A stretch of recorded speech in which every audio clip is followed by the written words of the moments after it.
So good morning. I said I'd introduce you to my dog. Here he is. And as you can see, he's rather tired. That's because we've already been around the field once, and yesterday,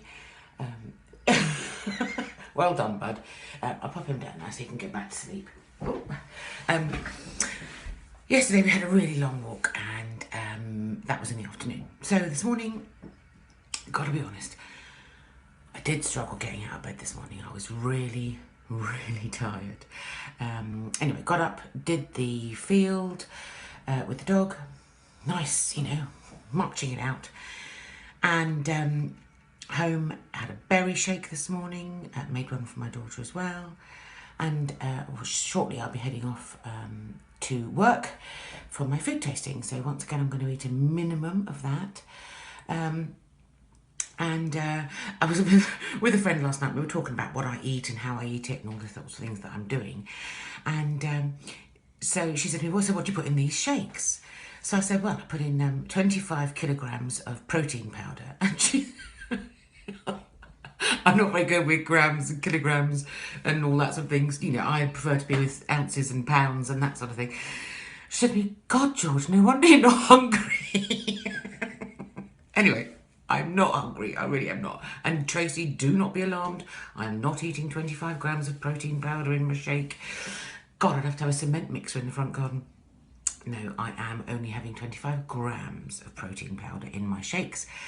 And, I've got to be honest, I am an overeater. I mean, clearly I'm an overeater and have been for a long time.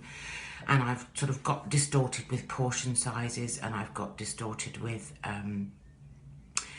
quantities, and I quite happily will graze during the day and kind of not even register that I've eaten, let's say, for example, probably several thousand calories, more than I should have.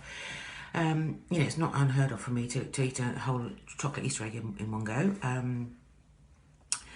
And one of my killer moments, actually, is at the petrol station. If I go to the petrol station, you stand... They do it. They target you, don't they?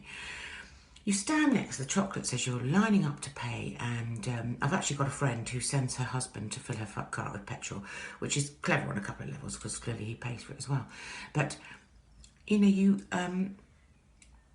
perhaps I'm going to have to do that. Perhaps I'm going to have to start sending Pete to fill up my car, because that is one of my trigger moments. And there's trigger moments for me all day. And also what I find is, because a lot of my work, I'm a nail technician, and a lot of my work is sort of on an hourly basis. So I do a set of nails for an hour, and then I'll have another client or whatever. Now, if a client doesn't immediately turn up and I'm not back to back, yeah, I'll probably happily go to the fridge and think, what can I eat now? Sometimes I think, well, I'll put the kettle on. And I only drink black tea anyway, so that actually for me is a godsend. I don't have any sugar in my tea, and I don't have any milk in it.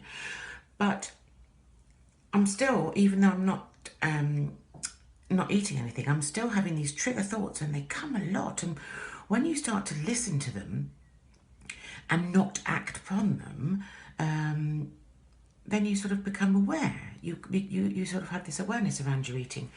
And last night, my daughter had opened a very small packet of mini eggs, and I walked into the lounge, and they were on the table, and I actually reached out to grab one, and then I thought, oh no, you can't have that. That's not what you're doing. But it was almost like a reflex action, and at no point had I thought, God, I fancy something sweet. I'm hungry. Not at all. As I walked down the stairs from my office, none of those thoughts. But the minute that I walked into the lounge and saw the chocolate was open, it was kind of like, oh, I'll have one of them. So I'm very much visual triggers. I've got to keep it out of my eye line. If it's not in my eye line, then it's more than likely that I won't think about it. So I did have a cull of the cupboards. Not that they're the sort of family that keeps loads of sweet things, because, well, we don't, because I eat them. So we don't have a cupboard full of, some people have what they call the golden cupboard, or the special cupboard, or the secret cupboard, or the special drawer. One of my friends got a special drawer, and it's full of cakes and things like that, my weakness at our house is freshly baked things. So I'll freshly bake a cake for the weekend. And that's very easy because it's got no wrapping. So you can come in and just shave a slice off, and you can say, I'll have a tiny bit of that. Well, that's fine. Get a tiny bit of a nice homemade cake. Brilliant. But if you're doing that up to a dozen times a day, between clients or whatever, then that's probably 4 fairly hefty wedges of cake during the day. Well, that's not normal, is it?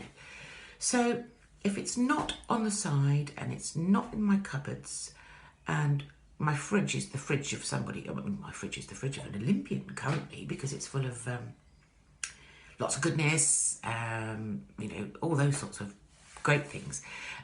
So yeah, keep it out of sight, and then hopefully it's out of mind and out of mouth. See you later. What a great video. Brilliant. It's good because as a personal trainer, when I talk to my clients, sometimes I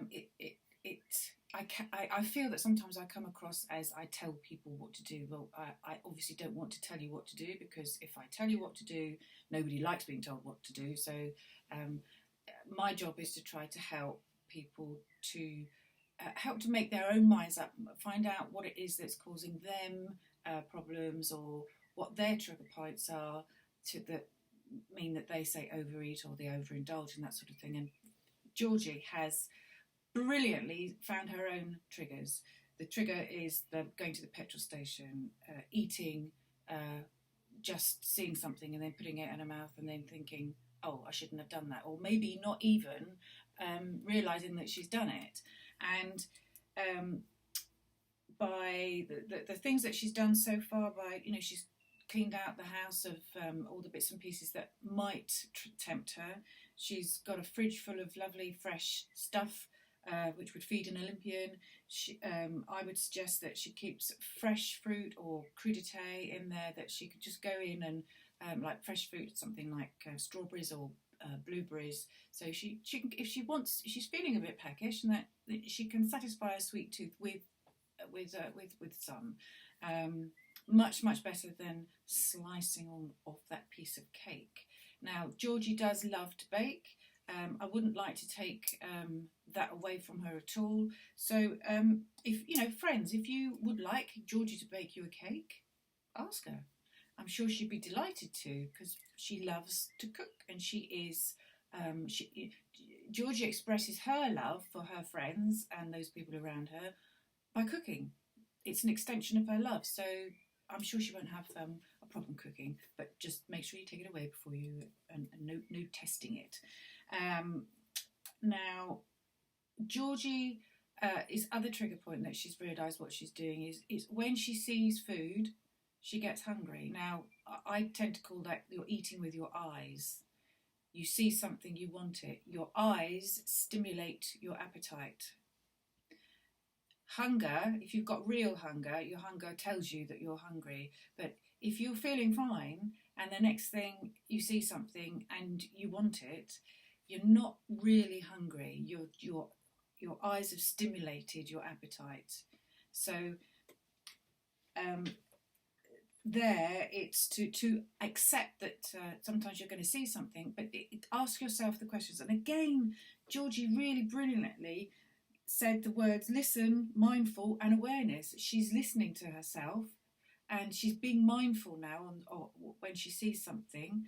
She will eat mindfully, and she's creating her own awareness. Now that I couldn't ask for any more, because those are the main points for success, really. So hats off to Georgie for doing that, and keep at it. And yeah, that's it. I'm going to sign out now, and see you next time. Bye.